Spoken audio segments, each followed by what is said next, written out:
来看台南后壁的诊疗社区，最近半冬有超过6件狗仔、猫仔中毒死亡的案件。有人看到讲鸡骨头内底若存掺叫啊是一粒子的农药，怀疑讲敢是有人为着要赶走流浪的动物。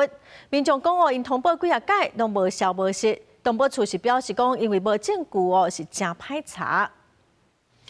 狗药尾仔等主人饲了，700个牵出去社区行打，这款情景伫各地拢通看到。不过，这阵伫台南后壁的清寮社区，饲主拢心惊惊，主要因为7个月来才传出上少6件狗仔、猫仔，若像中毒死亡案件，嘛有饲主伫巷仔内找到叫色幼粒仔的农药粉，掺鸡骨细骨伫内面。饲主这支是部分居民要赶流浪狗掺药啊落去做脚。附近也没有什么很明显的排泄物，所以应该他们中的毒应该都是类似的毒。那兽医有说。 这种毒其实它并发很快，只要它开始狗狗感觉不舒服、口吐白沫的时候，就是代表它的呼吸中枢已经被影响了。因为它平常本来就会在路上看到东西，就会想要试试看，所以我们就没有想太多，就把它抓回来，牵绳牵上之后继续走。它再走大概10到15分钟之后，它就突然开始抽搐，观察了一阵子之后，他就开始口吐白沫，最后就呼吸心跳就停了。饲主讲，因捌向相关单位反映真侪届，通报了后嘛是无了时。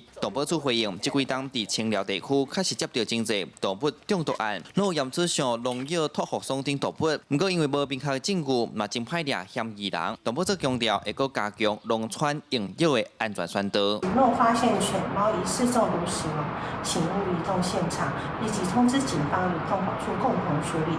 清寮老街是观光景点，嘛是真侪拍戏会来的，逐年拢请侪观光客来遮。这阵动物中毒的消息一传出来，引起讨论。地方嘛烦恼，这款案件若继续发生，唔会伤害动物的性命，嘛有可能会影响地方的观光形象。记者苏台南采访报道。